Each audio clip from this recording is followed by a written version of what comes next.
Hello, hello, on se retrouve aujourd'hui avec un livre de cuisine qui n'est pas des moindres, il est magnifique, vous allez voir. Il est de Alexandra McCorvus, donc c'est Chaudron et compagnie sur Instagram. Je pense que vous le connaissez déjà, je vous ai présenté un de ses livres il n'y a pas longtemps.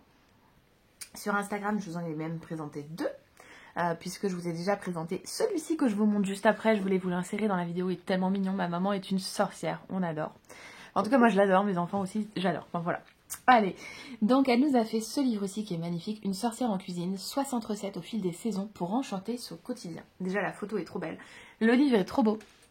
Je cherche une toute petite étagère pour ma cuisine pour justement pouvoir les mettre de cette manière, hein, j'ai plus la place dans ma cuisine de les mettre comme ça, mais quand même une étagère profonde, vous savez, qui puisse recueillir de gros livres de cuisine quand même. Voilà, pour pouvoir me mettre tous mes livres de cuisine dans ma cuisine, pour que j'arrête de les mettre dans les bibliothèques et que finalement je les utilise pas. Alors là on a deux cartes faites par des illustratrices que j'ai eu la chance d'avoir, parce que du coup j'ai été à la soirée de Alexandra au Café Contresort. C'était vraiment génial, c'était très très beau, on a fait un petit atelier cupcake, je vous ai pris une petite photo, peut-être que si j'y pense, si je me réécoute, j'y penserai, c'est ça le truc. Et dans ce cas là je vous les insérerai, les petites photos de cette fameuse soirée, voilà, qui était très sympa. Et donc les cartes sont trop belles, donc moi j'ai choisi celle-ci, hop, trop belle, il y avait des petits goodies, donc trop chouette. Et hop là, donc là j'ai ma petite dédicace, ah trop contente. Donc merci encore à Alexandra, merci beaucoup pour sa gentillesse, elle est tellement d'un accueil, franchement c'était hyper agréable. Voilà, donc déjà j'adore le papier parce que ça fait un papier vieilli, un petit peu, vous savez, au café, on aime beaucoup, enfin en tout cas moi j'aime beaucoup, regardez-moi ça. Non mais c'est pas un trop beau sommaire, fallait y penser quand même, j'aime beaucoup. Donc les arcanes de la cuisine magique, un peu d'histoire, l'art de la table et les recettes.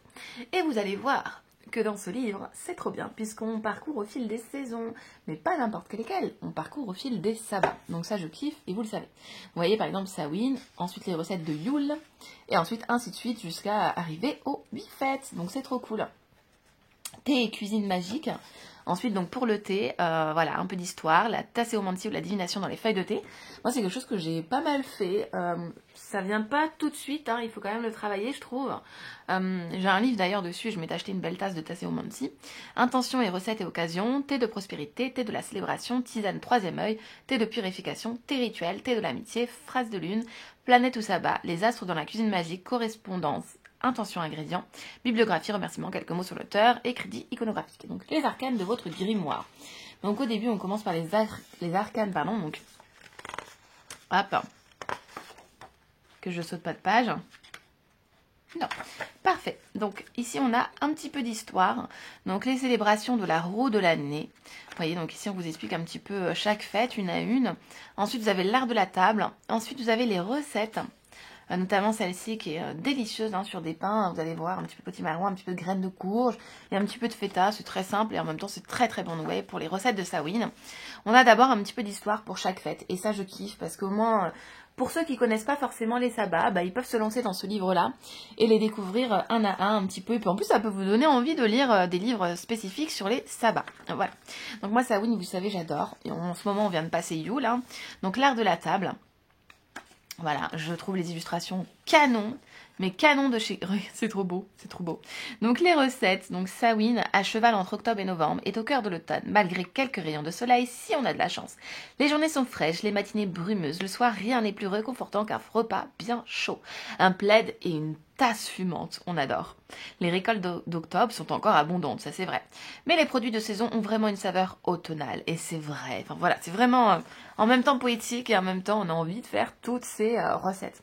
Donc si vous avez la verrine de prospérité, donc déjà moi je kiffe parce qu'on n'a pas que des recettes, on a des recettes en plus avec des vertus, donc moi j'adore, vous le savez, je suis très friande de ça. J'ai toujours eu ce truc là où dans ma vie j'enchante chaque petite chose du quotidien. Et ça commence par les recettes, voilà. Ça commence par une cuillère dorée, ça commence par une petite phrase en plus. Enfin, j'adore ça, voilà. Je suis une grande enfant intérieure bien réveillée, voilà. Donc ici, vous avez le conseil, les ingrédients, à chaque fois la préparation, l'info magique. Donc, les lentilles, elles sont liées à la prospérité, plus globalement à l'argent. On trouve souvent d'ailleurs des lentilles sèches sur les hôtels liés à la magie financière. D'ailleurs, les amis, pour le 1er janvier, il est conseillé, pour avoir de l'abondance toute l'année, de manger des lentilles. Donc qu'elles soient froides ou chaudes évidemment, mais voilà, ça apporterait de l'abondance pour toute l'année. Les châtaignes, elles sont utilisées en magie protectrice grâce au symbole de leur bougie peintu, de leur boc peintu. Ça, je ne savais pas, vous voyez. Donc, on va apprendre tout plein de choses. Cette recette est donc un beau moyen de souhaiter protection et prospérité pour cette nouvelle année sorcière. Voilà, de plus, elle est particulièrement économique, ce qui est déjà un premier pas vers la prospérité attendue. Et effectivement. Voilà, ici vous avez les blinis, potimarron, farine de châtaigne et crème mousseuse. Donc ici vous avez l'info magique, pareil, à chaque fois pour les ingrédients. Alors, franchement, les recettes sont super chouettes. Et plus on avance, regardez, hop, donc celle-ci, délicieuse, hein, j'ai eu l'occasion de la faire. J'ai complètement oublié de la prendre en photo. Ça m'énerve quand j'oublie de prendre en photo. Pareil, je voulais prendre le livre à Noël parce que je savais que ma mère avait fait une belle table. Et je trouvais que ça aurait fait bien dans le sens où, moment de convivialité, moment en famille. Et moi, c'est ça que j'aime. Un beau livre de recettes, pour moi, comme ça se partage en famille. Vous voyez, c'est pour ça que je trouve qu'il va bien avec ce livre-là. D'ailleurs, c'est Alexandra qui l'a écrit également. Parce que voilà, c'est la convivialité, on cuisine pas que pour soi, on cuisine aussi pour les êtres qu'on aime, pour leur apporter également. Enfin voilà, c'est tout un univers et tout quelque chose que j'aime beaucoup. Voilà. Donc plus on avance et après vous allez voir, on va avancer donc là pour inscrire vos propres recettes. Et ensuite on arrive donc à Yule. Voilà, hein, un peu d'histoire, l'arbre de la table, regardez. Les recettes, voilà, bûche de verre de Yule. Les sablés au parmesan et au sésame or. J'ai pas encore fait de recette pour Yule.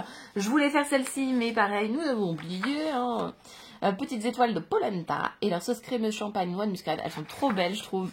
Boule de neige à la noix de coco et aux noisettes. Le fameux sapin que mon fils veut trop faire, donc on le fera un banane chocolat. En plus, c'est parfait. C'est pas très compliqué à faire. Gâteau du premier de l'an à la fleur d'oranger. Eh bien tiens, moi j'aimerais bien faire celui-ci. Qu'est-ce qu'il nous faut? 200 g de farine, 100 g de sucre, 150 g de beurre à température ambiante, 4 œufs, 1 cuillère à café d'extrait de vanille, 4 cuillères à soupe d'eau de fleur d'oranger, un sachet de levure chimique et une pincée de sel. Donc en plus, voilà, c'est pas énorme les ingrédients qu'il faut et normalement on en a tous à peu près chez nous. En tout cas, moi j'ai ces ingrédients, donc ça c'est super chouette. Ensuite pour Imbolc, voilà, un peu d'histoire. Et pareil, hein, donc l'art de la table, ici vous retrouvez l'arcane de l'étoile. Pourquoi? C'est symbole nourricier de la terre-mère, c'est également un message de sérénité et d'espoir. Il ne vous reste alors plus qu'à remplir les assiettes. Voilà, et ensuite vos recettes. Et voilà, donc ainsi de suite, vous avancez au fil des saisons. Donc moi je kiffe, voilà, je voulais vous le montrer. Il est magnifique, franchement. Les photos sont sublimes, les encadrements sont sublimes, la mise en page est sublime. Franchement, elle a fait un travail... je trouvais exceptionnel, il est canon. Enfin voilà, même en déco, vous voyez, d'ouvrir ça comme ça. Anneaux de Beltane, je suis pressée d'arriver à Beltane pour les faire. Est-ce que je vais réussir à attendre pour faire toutes ces recettes? Je ne pense pas. L'art de la table, je trouve ça canon. Enfin vraiment, moi je kiffe. Les recettes, et voilà. Et puis on avance, hein, vous voyez, hop, au hasard. Millefeuilles d'aubergine, ça a l'air bon. On dirait des hamburgers. Et puis surtout, moi ce que j'aime bien, c'est l'info magique. Par exemple, le miel comme l'orange sont des ingrédients de soleil. Les abeilles polissent les fleurs. Ne peuvent pas avoir du pollen qui, grâce au soleil, les ingrédients solaires sont souvent dédiés à Vénus et à la magie amoureuse.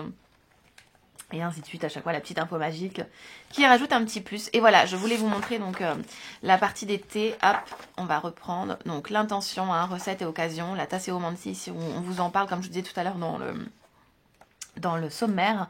Donc ici, un thé de la prospérité. Donc qu'est-ce qu'il nous faut pour le thé de la prospérité? J'ai envie qu'on voit celui-ci ensemble. Pourquoi? Parce qu'on arrive au 1er janvier. Alors je sais pas si je vous aurais posté la photo le 1er puisqu'on est le 31 et qu'il est presque l'heure de recevoir l'heure du dîner tout simplement. Donc voilà, thé de la prospérité. À boire lorsque vous avez besoin d'appeler la magie financière. Mélangez 2 cuillères à thé noir pour la force, avec un petit morceau de gingembre séché pour la chance, un clou de girofle réduit en poudre pour la protection, et une cuillère de basilic séché, symbole d'argent et de prospérité. Ce mélange a une saveur assez poivrée et corsée que vous pouvez adoucir avec un peu de miel ou de sirop d'agave.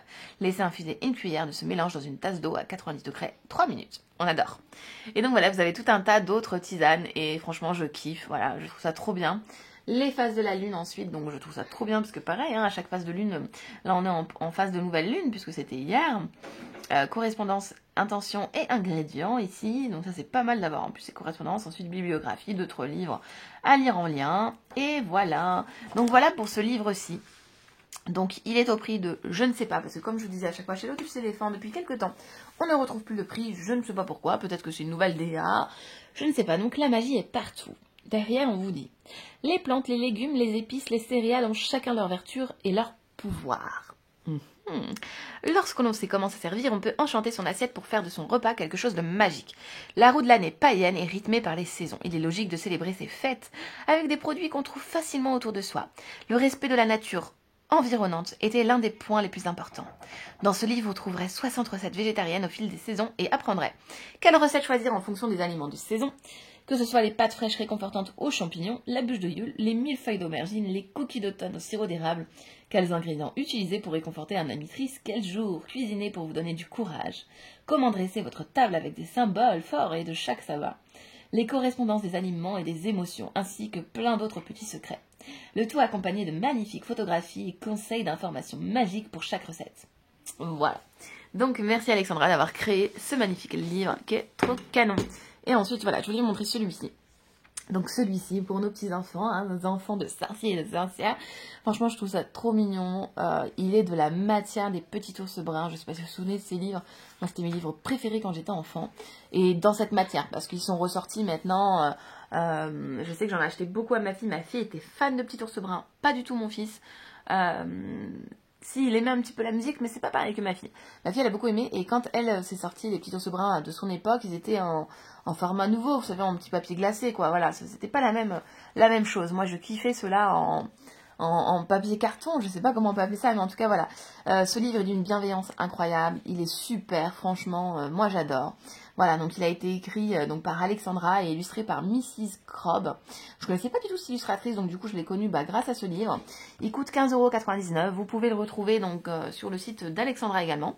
Donc ma maman à moi c'est une sorcière, une vraie de vraie, et on fait plein de choses géniales ensemble. Et à l'intérieur vous retrouvez évidemment tout l'univers d'une sorcière aimante envers ses petits loulous, et c'est trop chouette. Voilà, donc le livre Une sorcière en cuisine, vous pouvez le retrouver en librairie déjà depuis 2 mois. Et voilà, moi je vous fais de gros bisous et je vous dis à très vite.